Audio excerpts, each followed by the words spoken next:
Hello, क्या हाल है सभी के। तो एक और वीडियो में आज हम डिस्कस करेंगे जितने भी बैंकिंग रिजल्ट आने वाले हैं उसमें कि वो कब आएंगे और क्या उनका फॉर्मेट रहेगा। संभावना ही है, एग्जैक्ट डेट तो नोटिफिकेशन में भी मेंशन नहीं है, तो हम एग्जैक्ट डेट नहीं बता सकते, बट जितना अनुमान लगा सकते हैं प्रीवियस ट्रेंड से या नोटिफिकेशन से, उस हिसाब से आपको बताने की कोशिश करूँगा। तो सबसे पहले बात करेंगे हम SBI क्लर्क की। ठीक है, तो अगर हम पिछले साल की बात करें तो 10 या फिर 11 अप्रैल में आपका मेंस का एग्ज़ाम हुआ था और जून में आपका रिजल्ट आ गया था।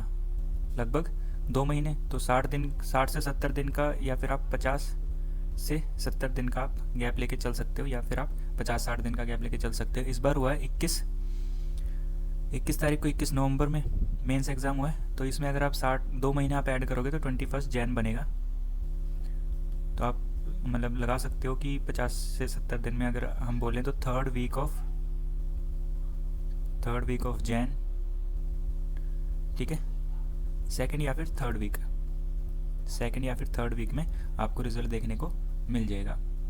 ठीक है, वर्स्ट से वर्स्ट अगर ज़्यादा लेट होता तो 4th वीक में आपका आ ही जाएगा। जनवरी में आपका SBI का जो रिज़ल्ट है वो आने के पूरे चांसेस हैं। नेक्स्ट बात करेंगे हम IBPS क्लर्क की मैंने अलग से वीडियो भी बना रखी है, वो भी आप जाके देख सकते हो। मैं डिस्क्रिप्शन में या फिर पिन कमेंट में वो वीडियो का लिंक डाल दूंगा, आप वहाँ से देख सकते हो। ठीक है, उसको मैंने पूरा एक्सप्लेन करके बताया। यहाँ मैं सारों का मतलब एक एक करके थोड़ी थोड़ी इन्फॉर्मेशन देके, ताकि आपको कोई भी कन्फ्यूजन ना रहे। ठीक है, तो इसमें प्रोविजनल अलॉटमेंट बोला हुआ 2026 को।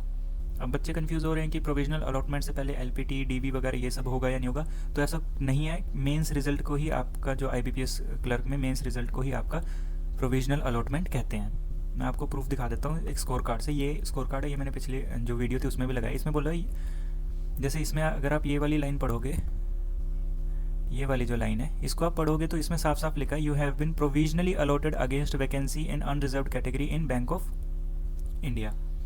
ठीक है, तो प्रोविजनली अलॉटेड का मतलब होता है आपका मेंस का रिजल्ट। 1 अप्रैल को हमेशा मेंस का रिजल्ट आता था, तो ये मेंस के रिजल्ट का स्कोर कार्ड ही है 1 अप्रैल 2024। आप डेट भी देख सकते हो, 2023 और 2024 का ये स्कोर कार्ड है। 1 अप्रैल को आपका मेंस का रिजल्ट आता था हमेशा, इस पर थोड़ा चेंज किया है। तो एक रिजल्ट को ही मेंस का रिजल्ट आएगा और उसी दिन आप प्रोविजनली अलॉट हो जाओगे कि आप किस बैंक में जाओगे।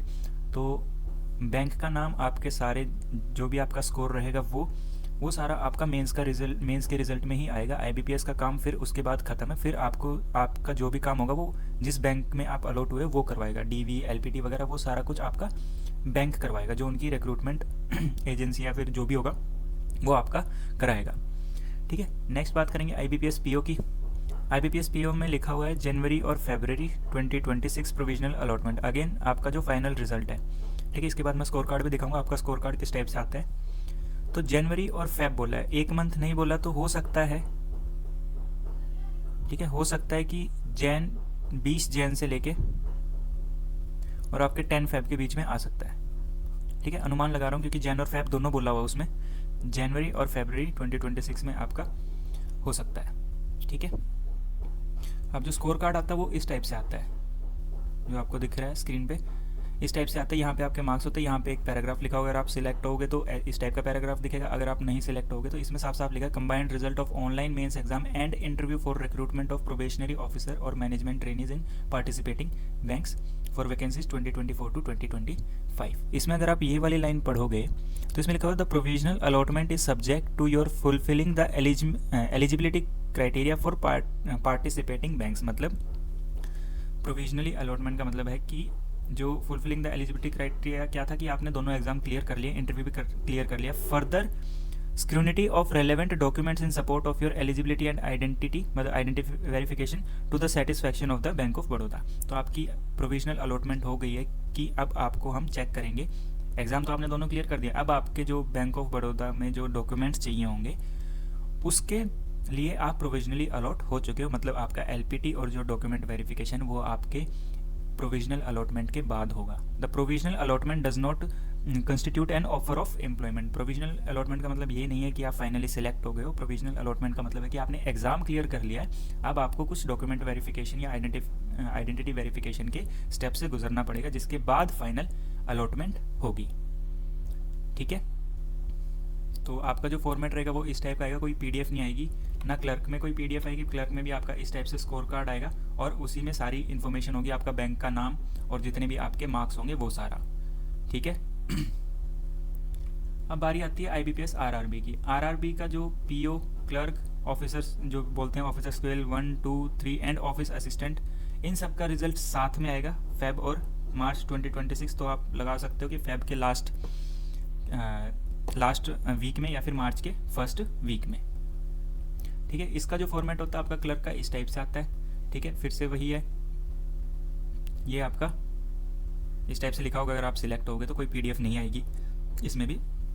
IBPS की कोई पीडीएफ क्यों नहीं आती है वो मैं आपको बता दूं। IBPS की पीडीएफ इसलिए नहीं आती क्योंकि इसमें बहुत सारे पार्टिसिपेटिंग बैंक्स होते हैं। SBI में पीडीएफ आती है, SBI J में। क्यों? क्योंकि उसमें एक सिंगल बैंक है, उसमें जितने भी बच्चे सिलेक्ट होंगे वो सारे SBI में ही सिलेक्ट होंगे। लेकिन इसमें आपके काफ़ी सारे पार्टिसिपेटिंग बैंक्स होते हैं IBPS क्लर्क, PO, RRB में।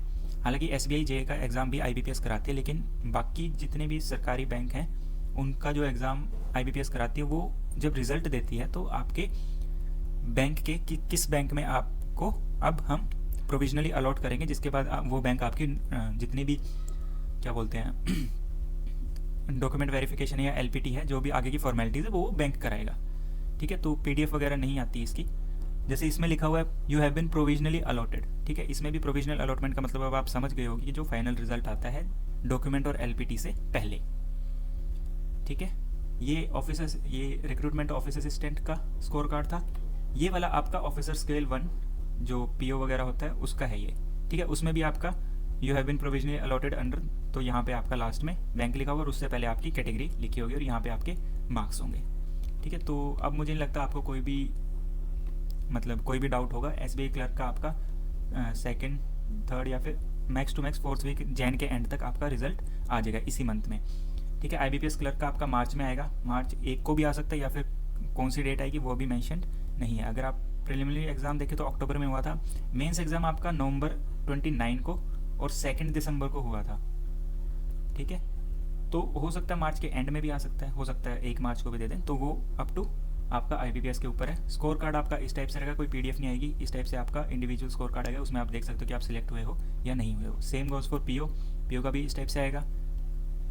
ठीक है, फिर IBPS RRB का भी इस टाइप से आपका क्लर्क का आ जाएगा और इस टाइप से आपका PO का आ जाएगा।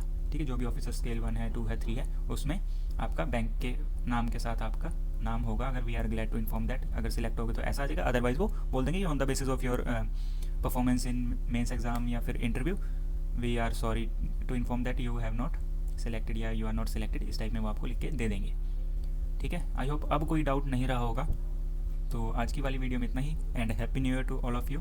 पढ़ते रहो, इस साल रेजोल्यूशन ले लो कि हाँ भाई मुझे इस साल कोई भी किसी बैंक में या फिर कोई भी गवर्नमेंट जॉब लेनी ही लेनी है। तो थैंक यू।